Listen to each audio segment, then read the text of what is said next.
On a le plaisir aujourd'hui de se retrouver presque en famille, je dirais, pour un peu vous raconter le contexte très particulier de la musique classique pendant la Grande Guerre. Devenue mondiale en quelques semaines, cette guerre a bouleversé complètement nos habitudes, les habitudes des civils et forcément des soldats qui, après quelques semaines de front très mobile, se retrouvent enterrés. Et la question se pose rapidement, que vont-ils faire dans les moments de repos? Parce que ces moments sont très longs. On parle toujours des offensives, mais il y a l'attente. Et c'est bien clair qu'à proximité des tranchées ennemies, on ne peut pas faire grand-chose, on ne peut certainement pas organiser des concerts symphoniques, mais il y a le demi-front, et puis il y a l'arrière-front. Et il y a aussi les capitales comme Paris, qui est encore libre, qu'il le restera, mais qui a été évidemment inquiété plus d'une fois. Et donc les musiciens qui sont engagés, mobilisés, se trouvent dans la situation très précaire des tranchées, mais ils ont aussi la crainte de tout simplement perdre l'usage de leur art. Et donc, une fois le front stabilisé, les musiciens vont se demander s'il n'y a pas moyen de construire des instruments de facture très précaire, il est vrai, à partir d'ustensiles, de restes de munitions, de crins de chevaux, etc. Ce qui va se faire. Et dans l'exposition que vous avez autour de vous, il y a notamment le front qui montre quelques instruments de facture instrumentale des tranchées. Ce sont donc des musiciens qui ont demandé à des amis menuisiers de leur construire, de leur fabriquer des instruments de fortune. Alors, il y a notamment une image, il y a celle qui vous frappera sans doute, qui est celle de mon livre, et qui vous montre, c'est le fils d'un luthier français, luthier parisien, qui joue sur un petit instrument, un violoncelle de tranchée, va-t-on dire, voilà, cubique, fabriqué à partir d'une caisse de munitions. Les crins, bon là peut-être c'est quand même un archet original manufacturé normalement, mais les crins sont généralement utilisés à partir des crinières de chevaux, des queues de chevaux, prélevés comme par exemple pour le violoncelle de Maurice Maréchal, que l'on voit aussi sur l'autre panneau au milieu, le violoncelle de Maurice Maréchal, que l'on voit, qui était un grand violoncelliste. Et ce violoncelle utilise des fils, en fait des fils de téléphonie. Les crins proviennent du cheval de son commandant de régiment, en fait un colonel. Et l'instrument est assez amusant à voir, c'est en fait cubique. Il est signé par les grands généraux français, Mangin, Foch, Pétain. Et il est évident que ces musiciens sont confrontés à la fois à la proximité du front. Là, je signalerai au passage que la plupart sont engagés dans les services de santé. On les utilise comme brancardiers parce que l'armée française, mais les autres armées également, ont constaté que les musiciens ne sont pas fort rompus aux exercices physiques. Ils ont en plus un mental qui les fait généralement monter les uns contre les autres. Enfin, je parle de la hiérarchie, qu'ils n'apprécient pas. On peut lire, par exemple, dans mon livre que Durozoir, qui est un violoniste de l'époque, est véritablement monté contre ses supérieurs parce qu'il estime que, voilà, des planqués, nous autres, on est obligés de monter à l'ennemi. Donc la plupart des musiciens sont utilisés comme brancardiers, ils n'ont pas d'armes avec eux, ils ont simplement un brancard qui porte 4 à la fois, des gars de même taille. Et en dehors des offensives, on les retrouve dans le demi-front, à l'arrière, comme par exemple en Belgique, dans le petit bout de territoire belge inoccupé par l'armée allemande. Il y a des concerts qui se font environ à 10 km du front, du côté de Wulveringhem. Wulveringhem, c'est un château qui accueille des concerts de musique de chambre. Alors, on pourrait juste signaler au passage qu'il y a un futur général de l'armée belge qui est le baron Buffin, qui est à l'époque colonel. Il dirige la musique des guides. Et ce baron compose, il est élève de Joseph Jongen, compositeur exilé à Londres, qui sera à la base de la fondation du Elliott String Quartet. Et Jongen sera également de temps en temps joué dans le château à Wulveringhem, qui accueille le couple royal, la reine Elisabeth, qui pratique le violon, invitera aussi Eugène Ysaÿe. Il y a dans le livre au début une séance de violon seul par Eugène Ysaÿe qui est proche des soldats dans la tranchée. Il est éclairé par une petite bougie sans plus parce qu'on craint évidemment les fusillades de l'autre côté. Et des concerts ont régulièrement lieu, il y en aura de plus en plus, à partir de mi-1915, et cela ira en croissant jusqu'à la libération, l'armistice. Nous allons commencer ce petit concert commenté par un quatuor, un extrait, oui, forcément on est pris par le temps, donc on entendra un extrait du deuxième quatuor de Joseph Jongen, joué par le Scaldis.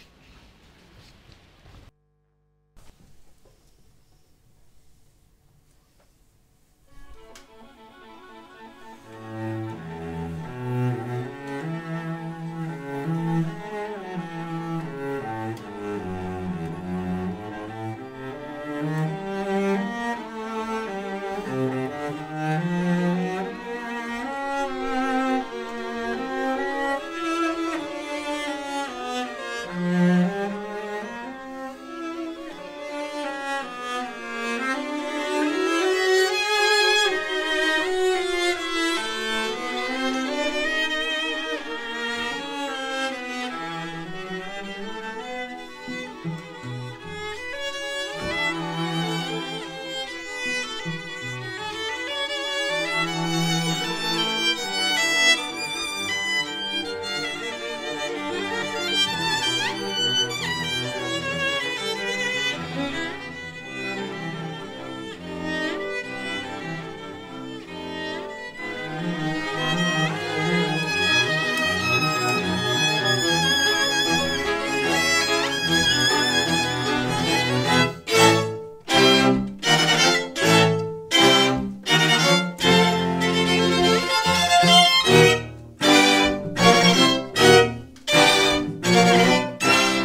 est engagé aussi à partir de 1916. Il supportait pas en réalité de voir tous ses copains partir, Florent Schmitt, les musiciens qu'il connaissait bien. Il rêvait d'être engagé dans la lutte. Et tout ça à l'insu de sa mère, sa pauvre mère. Il ne voulait pas prévenir qu'il avait fait les tractations pour entrer dans l'armée française. Et ça va mettre tout un temps, parce que d'abord peut-être que les supérieurs connaissant la musique de Ravel voulaient éviter de l'engager, mais surtout il est trop petit. Et puis il est trop frêle, il lui manque 2 kilos pour entrer. Alors il mange, il essaie de grossir, pas moyen, bon, il y a tout un courrier autour de tout ça, et c'est assez amusant. Mais finalement, il y parvient, il est engagé dans le service de train automobile, donc il va conduire les troupes sur la voie sacrée jusque Verdun, donc il sera à proximité de Verdun, il entendra les coups de canon. Bon, de là à dire qu'il participe aux offensives, non, bien sûr. Mais il aura les pieds gelés, il va attraper la dysenterie, donc on peut dire que d'une certaine manière qu'il a donné de lui-même. Et ce genre de choses, dans la plupart des biographies, jusque maintenant, a été occulté. On ne parle pas de la vie militaire de gens comme Albert Roussel, Ravel, l'épisode de la Première Guerre de Debussy. Maintenant seulement, on commence à en apprendre. Donc, voilà pour Maurice Ravel. On va jouer un extrait seulement de son merveilleux quatuor, qui ne date pas de la Première Guerre, signalons-le bien. Comme œuvre d'époque, eh bien, il y a le Tombeau de Couperin, bien sûr. Son trio aussi, qui est composé à la veille de son incorporation.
La guerre sur terre, mais il y a aussi la guerre sur la mer et sous la mer, puisque vous êtes sans doute au courant qu'un monsieur comme Granados, son bateau qui le ramène en Europe, est torpillé par un sous-marin allemand. Il n'en meurt pas, mais quand il voit sa femme se jeter à l'eau, il se jette avec elle, et voulant la sauver, ils seront noyés tous les deux. Il y a aussi ces militaires qui ont été les élèves de Vincent d'Indy, comme Clément Mariotte, qu'on ne connaît pas, ou encore Jean Cras. Jean Cras qui est un amiral, enfin il terminera amiral de l'armée française, de la marine. Et pendant la guerre, il est commandant de torpilleurs, il s'occupe aussi de la TSF. Et ce merveilleux musicien compose à l'intérieur de sa cabine, il a un petit piano. On va écouter un extrait ou peut-être tout le mouvement lent de Jean Cras, son quatuor, qui est très peu enregistré. Je crois qu'on a une version.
Alors on connaît l'engagement des Anglais dès le début, puisqu'ils ont prêté main forte à l'armée belge, mais c'est finalement 5 millions d'Anglais qui vont monter au front. Donc c'est énorme, hein. Avec les Dominions évidemment, il y a beaucoup d'Indiens, Canadiens, Néo-Zélandais, Australiens. Parmi tout cela, il y a des compositeurs dont je parle dans le livre, il y a les plus connus aussi, dont Ralph Vaughan Williams, qui est également engagé comme brancardier. À l'époque de son engagement, il n'y a toujours pas d'ambulance, mais elles arriveront plus tard sur le front pour la célèbre bataille de la Somme le 1er juillet 1916. Un jour noir pour l'Angleterre, puisqu'il y aura 40 000 bonhommes en une journée mis hors de combat. Vaughan Williams participe à la bataille d'Artois, d'abord comme ambulancier et par après comme artilleur. Il passe beaucoup de temps aussi à diriger des chorales. Et j'en viens simplement à préciser quelque chose d'important, c'est que, un peu comme les peintres de la guerre, qui ont été, pour ainsi dire, anéantis par la force de la photographie, on verra très très peu de peintres montrer des ruines, des combats, enfin des batailles, comme on a connu en 1870. Les fresques militaires disparaissent par la force de la photographie. Et les compositeurs font presque pareil. Il y a une espèce de pudeur par rapport aux événements qu'ils vivent de près, au point que par exemple Vaughan Williams compose Pastoral Symphony, qui est une œuvre très paisible, vraiment très agréable à écouter, qui ne montre pas du tout ce que lui vit au quotidien, les morgues, les morts, etc. Il est proche d'Arras et Dieu sait ce qu'il a vécu là-bas, les tranchées de Carency, tout ça. Non, pas du tout. C'est la même chose avec des compositeurs comme Butterworth ou des gens un peu méconnus comme Mouran qu'on entendra. Eh bien, ces gens expriment plutôt la beauté des paysages. C'est typique aussi de l'écriture de l'époque en Angleterre. Je vais vous proposer maintenant un petit extrait, le menuet et trio d'un des quatuors de Ralph Vaughan Williams.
Un de mes amis de l'orchestre de Lille est tombé fou amoureux de toute cette musique, de tout ce répertoire. Et étant écossais, il a été encore même un peu plus loin dans la recherche des partitions. Et il nous a invités il y a quelque temps à jouer à Lille un quatuor de John Ernest Moran, ou Ernest John Moran, c'est comme vous voulez, qui est également engagé tout au début de la guerre. Il participe aux grandes batailles, dont Ypres, et arrivé, je pense, à la bataille d'Artois, la 3e bataille d'Artois, il est gravement atteint à la tête par un shrapnel. Alors, les conditions de soins à l'époque sont telles qu'il est mal soigné. On ne parvient pas à lui enlever les débris qui sont dans sa tête. On décide de lui mettre une plaque qui va garder toute sa vie.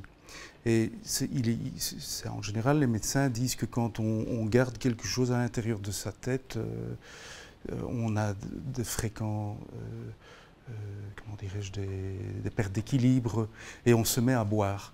Donc il a fini, je dirais, prématurément, sans composer, alors que ce que vous allez entendre, c'est vraiment merveilleux. On va vous jouer l'intégralité du dernier mouvement.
Changeons un peu de, pas d'époque, mais de belligérants, hein, les Allemands, qui ne fêtent pas cette guerre forcément. Hein.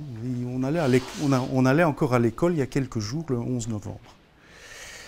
Donc on n'aime pas trop en parler. Pourtant, les Allemands sont bien sûr mobilisés en nombre. Pauline de Mitt, Arnold Schönberg, Webern, Anton Webern, Alban Berg. Et on peut quand même considérer que cette guerre va les marquer. En particulier Alban Berg, qui compose son Wozzeck.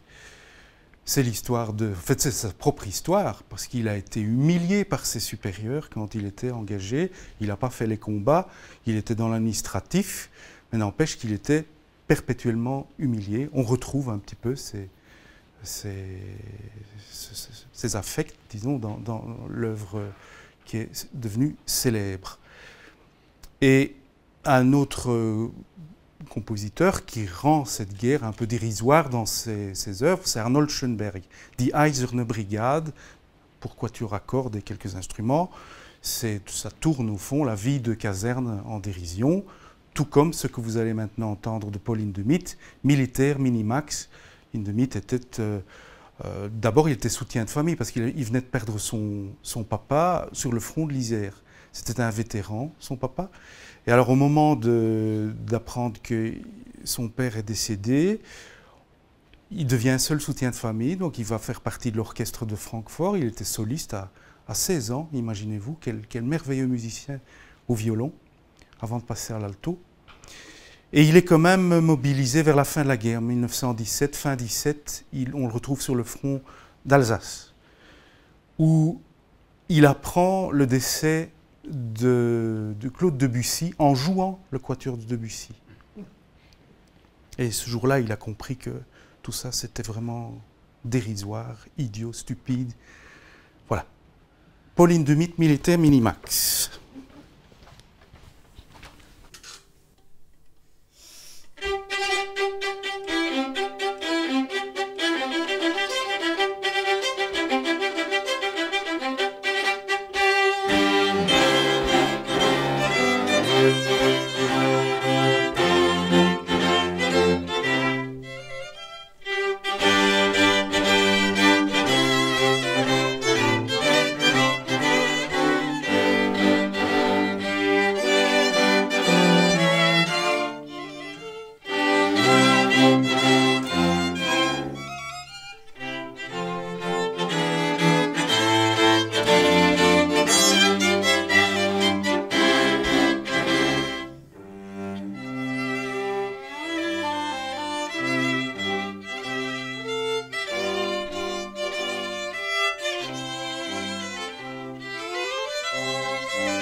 Nous terminerons par Erwin Schulhoff, qui est un compositeur qui a subi 2 fois les conflits mondiaux. La première fois parce qu'il était engagé dans l'armée allemande et qu'on le retrouve sur le front italien à Montegrappa.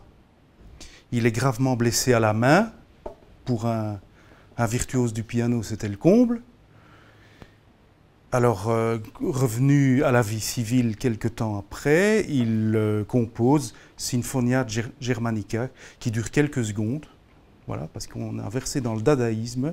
Après la guerre, personne n'en sort indemne. Même chose pour les compositeurs, surtout d'Europe centrale, qui n'écriront plus comme avant. Quand je disais qu'il est doublement victime du système, avec l'avènement de l'hitlérisme, on le retrouve communiste et juif. Donc 2 fois sanctionné par le régime d'Hitler, et il finira dans une prison. Würzburg, je crois, du côté de Würzburg. Voilà, nous entendons maintenant un extrait des 5 pièces. Je crois que c'est Tango à la Milonga.